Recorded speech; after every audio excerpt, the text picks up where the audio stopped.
All right, get ready, because this deep dive, well, it's going to take us back in time. Oh, I love a good time travel adventure. Yeah, to uncover the story of your great-grandfather, Michael Tierney. Sounds fascinating. You've been doing some amazing genealogy research, and you've sent us, wow, a ton of information about him. I'm impressed already.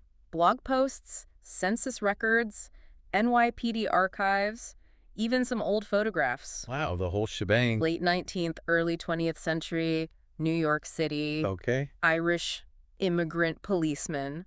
Setting the scene. It's all here. What really grabs me is how you've put together clues from all these different places. Yeah. It's like you're a historical detective Oh, I like that. following a trail of breadcrumbs through time. Right.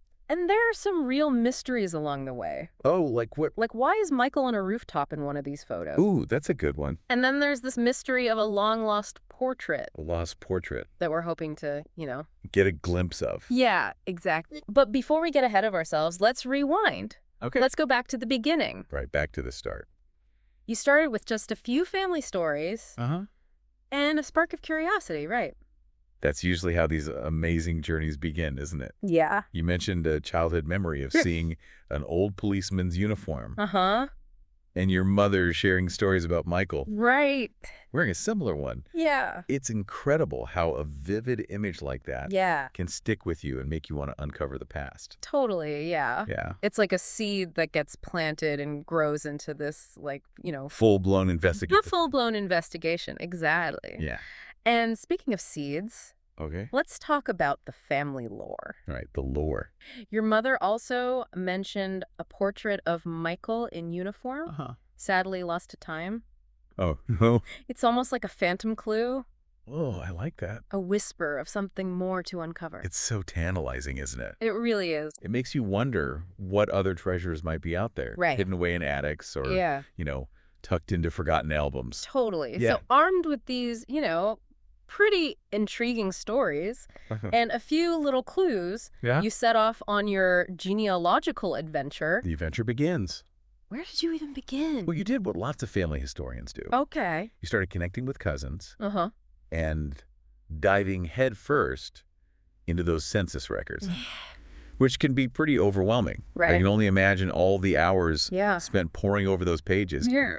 deciphering faded handwriting. It's definitely a labor of love. It is. But then, boom, you found Michael and his wife, Anna, Huh. listed in the 1900 census. Wow. And right there, in black and white, Yeah. it said he was a policeman. That's a big moment. I know, right? Confirmation. Yeah, that must have been so thrilling. It's like, okay, those initial stories, Yeah. it validates them. Validates, yeah. And suddenly, Michael's not just a name in a family tree. Right. He was a real person Yeah. living and working in New York City. Over a century ago. I know, it's amazing. It's amazing, yeah. It just brings the history to life, doesn't it? It really does. Yeah. Now, you also mentioned finding some potential naturalization records, Uh-huh. but they didn't say much about his origins besides Ireland. Right. But I gotta ask about this character you found. Oh, yes. I think you called him the serial citizenship witnesser Yeah. with the same name as Michael, The plot thickens. who just happened to own a liquor store. What a coincidence. I mean, that's too good to just ignore. I know. It's a great little detail, isn't it? Yeah, it really is. It makes you think about how things worked back then. Yeah. Was it common to have the same person vouch for lots of people? Yeah. Or was there a special connection between these two Michaels? Right. Right. Did your Michael go to that liquor store, maybe? Now we're getting into some real speculation here. I know, I love it. It's like we're piecing together not just his life, but like the social fabric of his whole community. Exactly. Yeah. But let's get back on track. Okay, back to the facts. You had some good leads, but you needed more details about Michael's time on the force. Okay, so what did you do? So, what was your next move? Mhm. Well, you took a bold step. Okay. You contacted the NYPD archives. You went right to the source. Directly, yeah. That's impressive. It's all the information you'd found. Good for you. That's where your detective skills really shine, I think. It's like you knew what you were doing. And it paid off. I They thought- sent you Michael's force index card Oh, wow. and his transfer and assignment card. No way. Yeah. Okay, now, For people who aren't familiar with police records, Yeah. what are we looking at here? What are these? Like, break it down for us. Yeah. What juicy details did these cards reveal? Spill the tea. Give us the good stuff. Okay, so they gave us a much clearer picture of his career. We learned his shield number, Okay. his birth and naturalization dates, Wow. even what he did before becoming a policeman. Oh, interesting. They listed his addresses, Uh-huh. when he joined and retired from the NYPD, Okay. even the day he died. Wow, that's a lot of information. And get this, they even recorded how much his pension was. Really? $700 in 1913. Wow. Talk about a window into the past. It's amazing what one little question can do. It really is. It unlocks so much, doesn't it? Yeah. And it's not just about Michael's story. Right? These records tell us about how the NYPD worked back then. Oh, okay. The fact that they kept some detailed records Yeah. shows how organized they were. It's like we're seeing the police department from over a century ago. I know, right? But you weren't done yet, were you? No, there's more. Armed with this new information, you decided to track down Michael's naturalization record. Oh, okay. That's right, and those NYPD records. Yeah. They helped you figure out the right naturalization index. Leading you to the National Archives. Exactly. But it sounds like there was a little hiccup. Yeah, just a small one. What happened? One of the fields on the online form didn't match the index record. Oh, no. But luckily, an archivist helped me out. Oh, It's a reminder that sometimes, a little human touch can make all the difference. Totally. So you finally got the naturalization record. Did it tell you anything new about his origins? Yeah, spill the beans. Well, it was a little disappointing in that way. Oh. It's a great thing to have, of course, Yeah. complete with Michael's signature. Oh. But it didn't tell us anything specific beyond Ireland.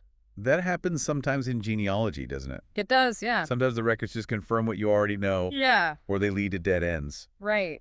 But the journey's rewarding in itself, wouldn't you say? Totally, I agree. Yeah. But just when you thought you'd hit a wall, Oh. you made another amazing discovery. Oh. And this one was closer to home.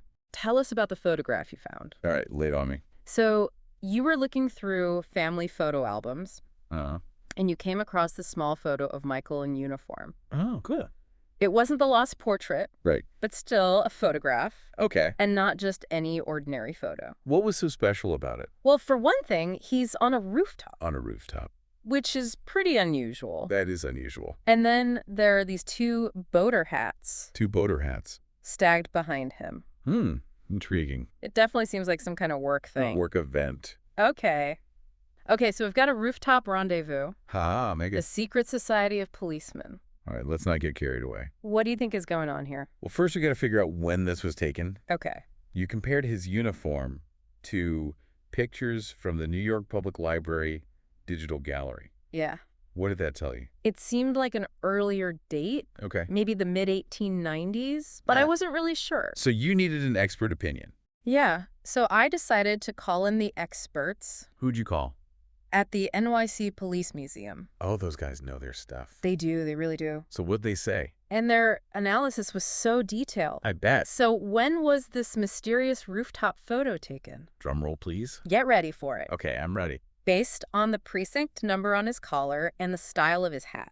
The expert said it was taken sometime between 1901 and 1908. Wow, that's pretty specific. It's amazing what trained eyes can do. It really is. But the surprises don't end there. There's more. You had one more amazing discovery, Oh my God. and this one was pure luck. Okay, tell me everything. So imagine this.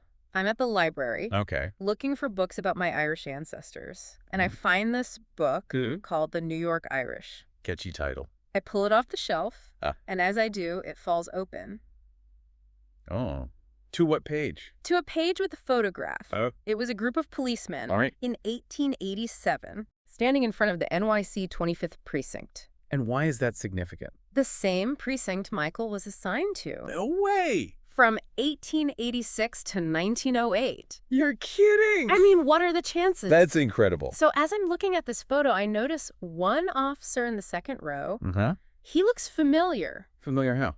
I scanned the photo, I enlarged it, Okay. and I put it next to the photo of Michael in uniform. Oh. And that's when it hit me. What? The officer in the 1887 photo is almost certainly a younger Michael Tierney. No way. You're serious? There's about a 17-year difference between the photos, Yeah. but the resemblance is undeniable. That's incredible. It's like he wanted his story to be found. It really is. But we're just getting started. Oh, there's more. In part 2, we'll dive deeper into the mystery of that rooftop photo. Can't wait. And see what else we can learn about Michael's life in New York City. I'm hooked. Stay tuned. Okay, I'm not going anywhere. Welcome back to our deep dive into your great-grandfather's life. Last time we left off with that amazing discovery. Oh yeah, the photo from the book. That seems to show Michael as a young policeman in 1887. 1887. Wow. What a find. It really shows you what you can do with a little persistence. Right. And some luck. A little luck. But now we've got another puzzle. Yeah. That photo of Michael on a rooftop. With the boater hats. What's your take on the hats? Oh, I'm so glad you brought those up. Yeah. They've been bugging me. Oh yeah? Boater hats just seem like something you wear for fun, you know? That's true. They were popular back then. Yeah. In the late 1800s, early 1900s. Right. Especially for, like, outings and social events. So maybe this wasn't an official police thing? Yeah, I think you're right. It could have been a social event for the police force. Okay. Like a picnic or a celebration, maybe. Okay, but why on a rooftop? Well, think about New York City back then. Yeah. Crowded streets, not a lot of green space, and definitely no air conditioning. Oh, right. Tops would have been a nice escape. Yeah. Fresh air, great views, Okay. more open space. Now I'm picturing a summer day, families all gathered on a rooftop, Yeah, maybe some music playing, kids running around. and all the men in their boater hats. I love that image, It shows how important community was. especially in a big city like that. Yeah, these officers had tough jobs. Yeah, Dangerous, too. right. So they needed those moments of fun together. Okay, I'm with you so far, but Right. I still want to know the reason for this rooftop gathering. Yeah, how do we solve this mystery? Right. How do we crack this case wide open? Well, we know Michael was with the 25th Precinct from 1886 to 1908. Right. And we've got that photo of the precinct from 1887. Oh, right. Could there be a connection there? Maybe we should look into that. Okay. The history of the 25th Precinct during those years. Okay. We might find something in old newspaper articles Ooh, I like that idea. or records from the precinct itself. Like a treasure hunt through the archives. Exactly. I love it. Wouldn't it be amazing to find an article about a rooftop picnic Yeah. for the 25th Precinct with Michael Tierney in his boater hat? That would be incredible. I know, right? But even if we don't find that, learning Yeah. about the precinct would still be helpful. Absolutely. We'd learn about their challenges, the community they served, Okay. maybe even some gossip about the police force back then. That's what makes genealogy so fun, right? Totally. It's not just about one person. Right. It's about their whole world. It's like each discovery we make, Yeah. it sheds light not just on Michael's life, Right. but on the world he lived in, too. Speaking of discoveries, remember that naturalization record? Yeah, the one that just said Ireland. It didn't tell us much, did it? Sometimes that happens. It made me think about all the other Irish immigrants Yeah, who came to New York with just their country of origin, there must have been so many. each with their own story. It reminds us that even small details in records can represent much bigger stories that we don't always know. Yeah, and it makes you appreciate the records we do have. Oh, for sure. Like, it's amazing that Michael's Force Index card survived. I know, right? And his transfer and assignment card, too. These old documents are like windows into the past. They really are. We would know nearly as much about Michael without them. Okay, so we've got this rooftop mystery going. We've talked about police records. Yes. And about how historical sources can be limited. Right. But I feel like there's still more to find. There's always more to find. What should we do next? Well, remember that serial citizenship witnesser? The liquor store guy. Yes. Maybe there are other hidden connections in Michael's story. Like in old newspapers or city directories. Exactly. Newspapers were full of information back then. Okay. Local events, social gatherings, even crime reports. We might find something about Michael or his family. Or about police activity in the 25th Precinct. Oh, imagine finding an article about Officer Tierney doing something heroic. Or a gossip column about a policeman dancing on a rooftop. That would be amazing. Wouldn't it? And those city directories could be helpful, too. Definitely. They list residents and businesses. Oh, Occupations, too. we'd get to know his neighborhood better. Exactly. Maybe find out who his neighbors were. It's like we're building a 3D model of his world. Layer by layer. Who knows what we'll Like find? a connection to a politician or a social club. Or a secret love affair. Ooh, now that's a story I want to hear. Uh-huh. Me too. But let's focus on those newspapers and directories for now. Good idea. I think they're hiding some good stuff. Me too. And remember, the journey is just as important as the destination. Yeah. Every clue, every dead end, It all helps us understand Michael's life. This is quite an adventure. It really is, and it's not over yet. Stay with us for part 3 as we keep going deeper into the life of Michael Tierney. It's amazing how far we've come on this journey to discover your great-grandfather, Michael Tierney. Yeah, from those first little family stories to finding real proof in records and archives. It's been quite a ride. And that lucky break at the library. Oh, yeah. Finding that 1887 photo, With Michael a young Michael Tierney, among his fellow officers. that one gave me goosebumps. Talk about being in the right place at the right time. Right. It makes you wonder if all this was meant to be. Like he wanted us to find him. Yeah. But even with everything we've learned, Yeah. we still have that rooftop photo mystery. That's true. What do you think about it now? Any new ideas? Well, we talked about how rooftops were special back then. Yeah, a way to escape the city. Escape the crowds, get some fresh air. And those views. Incredible views. And we thought maybe it was some kind of social event. Right, a picnic or celebration, something like that. What if we think about rooftops in a different way? Okay. Not just as a place, but as a symbol. I like where you're going with this. Rooftops make you think about perspective, right? Yeah, you're above everything else. Seeing the bigger picture.